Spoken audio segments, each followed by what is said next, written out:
Hey friends, welcome to today's video. Today is going to be the greatest day of your life. I want to ask you a question today. Where do riches really come from? Most of us are taught they come from a good education and hard work. But I'm going to tell you right now, that's absolutely not true. You see, despite what you may have learned, going to work every day and grinding it out is not how you become wealthy. In fact, there's a very real possibility that everything you've learned about how to earn money is far from the actual truth. Our school system, the purpose of our education system is to enlighten young minds, right? I just had a daughter graduate from high school at the age of 15. She does amazing things, but the things that she's doing in her life right now that are amazing have absolutely nothing to do with what she learned in her high school or primary school education. Because our school system woefully neglects one important subject. This is a subject in class that nobody in school ever attends: how to earn money. You see, we learn how to count money. In college and high school, you learn how to create balance sheets, graphs, and charts. You learn how to account for every penny. But whose money? Are they teaching how to do that for yourself so that you can build independent wealth and become extremely successful?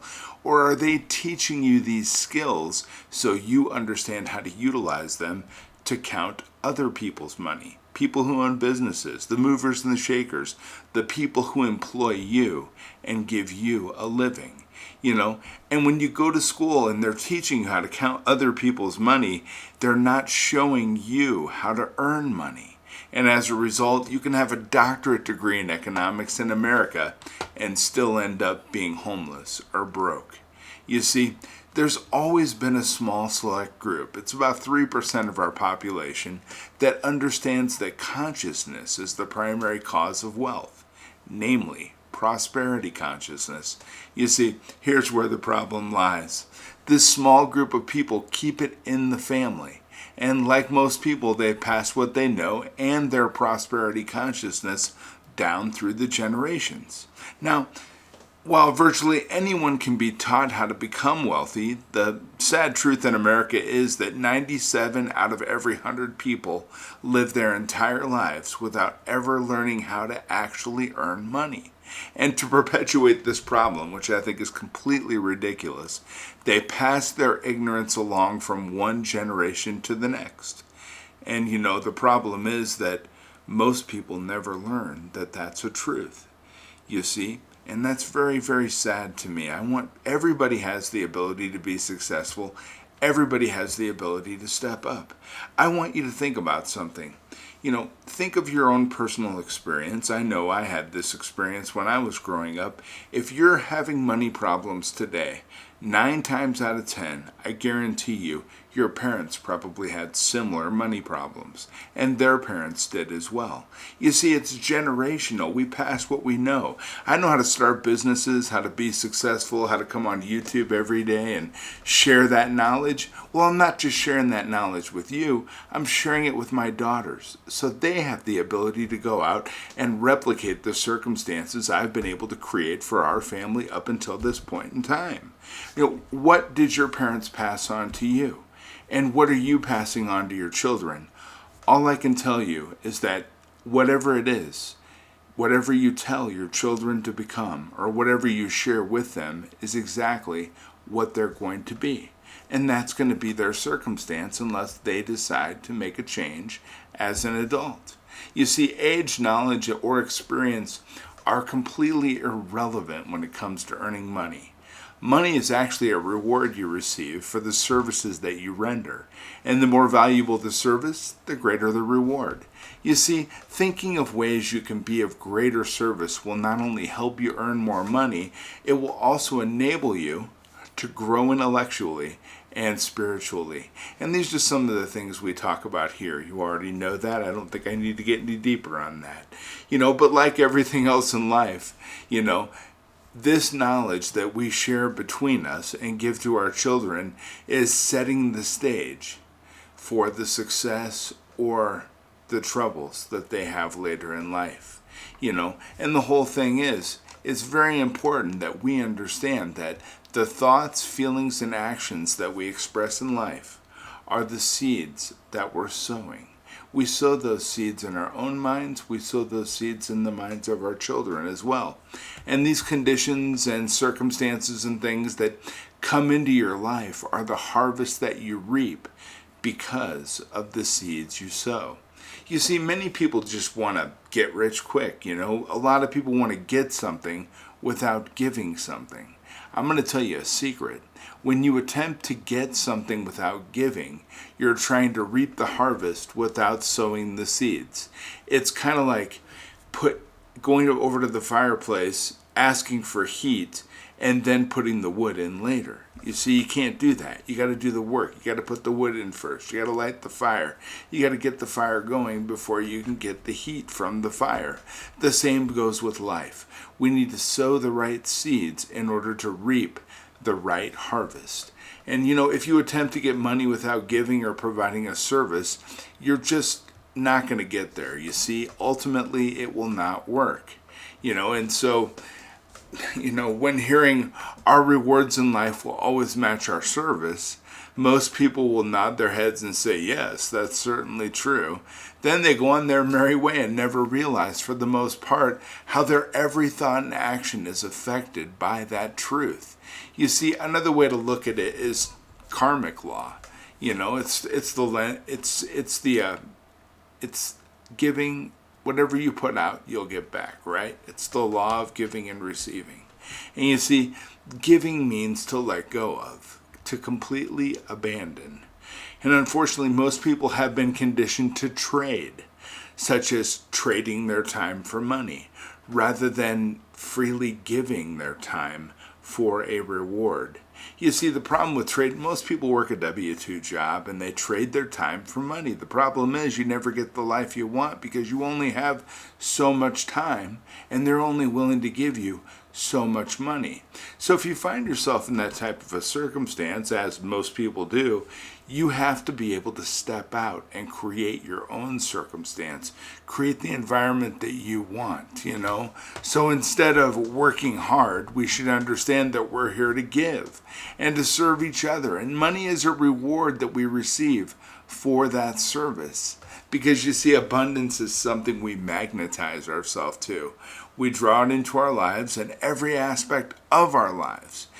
Business associates, friends, everything we want to come into our life will happen as a result of the seeds we sow and the effort that we put forth, but not as a result of luck. Okay, you're either attracting or repelling good through your consciousness. You're either building good relationships, you're either working to build a business or build a circumstance where you're earning money, or you're not. And it's very important to understand this because we always reap what we sow. Saying you want bigger rewards or more money is just not good enough. $5 is more. Is that all you want? And you need to decide on a specific figure. Once you determine how much money you want to earn, I recommend you write it down on a sheet of paper in very large figures. Look at that number with the dollar sign beside it and tell yourself over and over again, that amount of money is in effect. It represents a reward that I want to receive. And then you need to figure out right below that, what services could I render that would be deserving of that reward? Think of how you can do whatever you do more effectively. In the first 30 days of these videos, I said we all show up to work every day. But once you really start showing up to work for at least 30 days, you won't understand the change and the dramatic effect that can have and the impact it will have on your life and the amount of money you have the ability to earn. So think about how you can improve the quality and quantity of the services that you render. Think of how you can help people in a greater way. Because most people are a servant to money. Don't let that happen to you. Think of money as your servant. The more you earn, the more you can help others. And that's a very, very key factor. Remember, we're here to help. And we're here to do good in this world. once you understand that money is your servant and the way you think about money is indicative of the results you're going to get with money. See, most of my friends, what happens when people lose a job or have some sort of a financial circumstance? They pull back. I'm telling you, the pulling back is not the way to handle that type of a situation. The way that my friends would handle it would be if something happened, a financial difficulty, they would not lower their standard of living to meet their current income. They would find ways to raise their income to meet their current standard of living. And we have the internet, we have a lot of opportunities, tremendous amount of opportunities out there. With the internet, you'll be able to find some sort of a side gig or a job that's going to allow you to utilize the services and knowledge that you have today to begin to build incredible wealth, an incredible new circumstance for yourself. Don't think it's just for the few. You know what? It's not just for the 3%. It's for all of us. And anybody can turn their financial situation around. Think about this. When I was growing up, I lost a parent at a very young age. 9 years old, my dad was killed. So my mom was a very low wage earner, and we went on welfare. And my mom's parents weren't on welfare. They were business owners, but she wasn't a business owner. She was different. And we found ourselves in a struggling circumstance. But she persevered, carried forth, and did what it took in order to give us the life that I was able to have as I was growing up. God bless her. She put forth incredible effort to raise 3 children on her own as a woman in a time when the circumstances in our society were quite a bit different towards women. We're talking almost 40 years ago. So things were quite a bit different in America back then. If you were a single mom with 3 children trying to make ends meet, we rented. So it wasn't that we had a paid-for house or a circumstance that we could just live in. My mom rented, so it was tough and it was difficult. So I grew up really quick at a very young age, being able to provide additional value as a young child to support her and help her through that circumstance. But I want to tell you that if you find yourself in a difficult circumstance today, you can rise above that. You can do better. A lot of people say, well, I live in a poor neighborhood. I'm stuck in this neighborhood. How do I get out of the ghetto, or whatever they want to call it? I don't know what they refer to it today, but how do I get out of a poor circumstance? Well, you know what? Find out where you want to live and then move there. It's that simple. Get the type of knowledge, you put good knowledge and information up here in your head for the circumstance you want to live in. Guess what? You're going to start finding yourselves getting closer to that circumstance. Don't quit. Don't give up. We never do, right? I grew up extremely poor, disadvantaged. I wore the clothes of the hand-me-downs from all of my friends. Luckily, I was one of the youngest kids in my grade, so I was quite a bit smaller than the other boys. So at Christmas, when they got new clothes, their parents would give my mom their old clothes. And I would wear those clothes to school, and of course you get the ridicule. Hey, Doug, nice jeans. Can I give me back my jeans, Doug? Doug, I like your shirt. Give me back my shirt. That shirt looks familiar, Doug. You know what? And I went through all the ridicule and all the circumstances like that, but I persevered. I carried forth. And you know what? I can have any shirt I want now. I can any clothes that I want. I've changed my approach and my mentality, and it's changed my circumstance. Luckily, I've been able to present my children with a circumstance where they're afforded nice things. They're afforded the ability to do what they want to do. But you know what? They also have their own bank accounts at the age of 11 and 15, and they also have their own ability to make their own financial decisions because I've encouraged that behavior in them. I've instilled that knowledge in them so that they can persevere and move beyond the circumstances that I had when I was a child. I only want my kids to do better than I've had the ability to do. And I expect them to do that. I expect them to step up. I expect them to be employers. I expect them to start businesses and make people's lives better. Because not everybody's going to step out and go beyond the W-2 circumstance and become an entrepreneur. So as a result, we are going to need employers. And when we have employers, I want my children to be compassionate, loving business owners that have the ability to afford other families the best circumstance possible. And I want them to do good in the world. It's just crazy. I get so flustered and so caught up in the circumstance in my head when I think about money. I'm constantly looking around me at others thinking, why? Why are you doing that? Why get yourself in that much credit card debt? What are you thinking? Why are you making these decisions you're making? We have the ability to do better. Why don't we just do better? It's one of those things that you can sit down and contemplate and kind of think of your current circumstance. Write that figure out on a piece of paper today of where you think you need to be.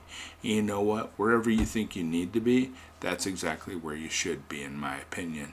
So let's keep working together every day here to build the knowledge, the inspiration, and the motivation to continue to move forward so we can have the best life circumstance we possibly could ever create for ourselves. And you know what? I came from a circumstance that was disadvantaged.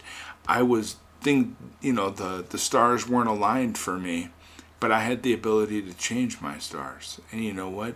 You have the ability to change yours as well. And if anybody can do it, you can. And I firmly believe in you. No matter where you've come from, no matter where you've been told you have the ability to go, it's all bullshit. It doesn't matter where you came from, and who gives a crap about other people's opinions. You know what? You know where you want to go. You know where you need to be. So let's get moving there. Let's set goals. Let's start today. Let's put our shoes on. Let's get up and let's get moving. Sitting on the couch and thinking about it's not going to do a damn thing to help you get where you deserve to be. Now I'm going to be back tomorrow with some more great information. I just want to keep you thinking. Remember, I'm trying to motivate you and inspire you to take action and move forward. Because remember, our results come from our actions. And if you want to change your life, all you have to do is change your life. Friends, have a beautiful day. I care about you, and I'll be back tomorrow. Take care.